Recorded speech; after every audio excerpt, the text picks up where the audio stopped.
ഏച്ചൂർ കനകച്ചേരി ശ്രീകൂർമ്പക്കാവ് താലപ്പൊലി ഉത്സവം മാർച്ച് 5 മുതൽ 9 വരെ നടക്കും. വൈകിട്ട് 6-ന് 5-ന് കലവറ നിറക്കൽ ഘോഷയാത്ര, 9 മണിക്ക് കാവിൽ കയറൽ, കൊടിയേറ്റ് എന്നിവയും നടക്കും. തുടർന്ന് ആദരം ചടങ്ങ് മന്ത്രി രാമചന്ദ്രൻ കടന്നപ്പള്ളി ഉദ്ഘാടനം ചെയ്യും. 9-ന് ഗുരുതി സമർപ്പണത്തോടെ ഉത്സവം സമാപിക്കും. കനകച്ചേരി കൂറുമ്പക്കാവ് താലപ്പൊലി ഉത്സവം മാർച്ച് 5 മുതൽ 9 വരെയാണ് നടക്കുക. 5-ന് രാത്രി 7:30 മുതൽ മാതൃസമിതിയുടെ നൃത്തങ്ങൾ, 6-ന് വൈകിട്ട് 5-ന് കലവറ നിറക്കൽ ഘോഷയാത്ര, രാത്രി 7-ന് ഉദ്ഘാടന സദസ്സ്, നാട്ടറിവ് പാട്ടുകൾ, 9 മണിക്ക് കാവിൽ കയറൽ, കൊടിയേറ്റം എന്നിവയും, 7-ന് ഉച്ചയ്ക്ക് ആയുധം കടയൽ, ആയുധപൂജയും, വൈകിട്ട് 6-ന് തിരുവാതിരക്കളി, കൈകൊട്ടിക്കളി, തുടർന്ന് നടക്കുന്ന ആദരം ചടങ്ങ് മന്ത്രി രാമചന്ദ്രൻ കടന്നപ്പള്ളിയും ഉദ്ഘാടനം ചെയ്യും. തുടർന്ന് നാടൻപാട്ട്, സാമൂഹിക നാടകം, 8-ന് രാത്രി 7 മുതൽ നൃത്തങ്ങൾ, 10-ന് മൊതകലശം വരവ്, തുടർന്ന് കലശം വരവ് എന്നിവയും നടക്കും. ഏച്ചൂർ ശ്രീ കാനച്ചേരി ശ്രീ കൂർമ്പക്കാവിലെ ഈ വർഷത്തെ താലപ്പൊലി മഹോത്സവം മാർച്ച് 5 മുതൽ തുടങ്ങിയാണ്. നമ്മുടെ ഈ നാടിന്റെ ഒരു മഹോത്സവമായിട്ടാണ് ഈ ഉത്സവത്തെ വരവേൽക്കുന്നത്.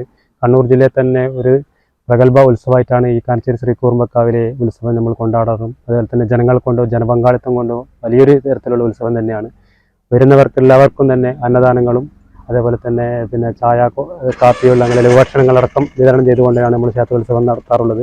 9-ന് പുലർച്ചെ ഘണ്ടകർണൻ വസൂരിമാല തെയ്യങ്ങൾ, 11-ന് ഗുരുസി സമർപ്പണത്തോടെ ഉത്സവം സമാപിക്കും. City news, Kannur.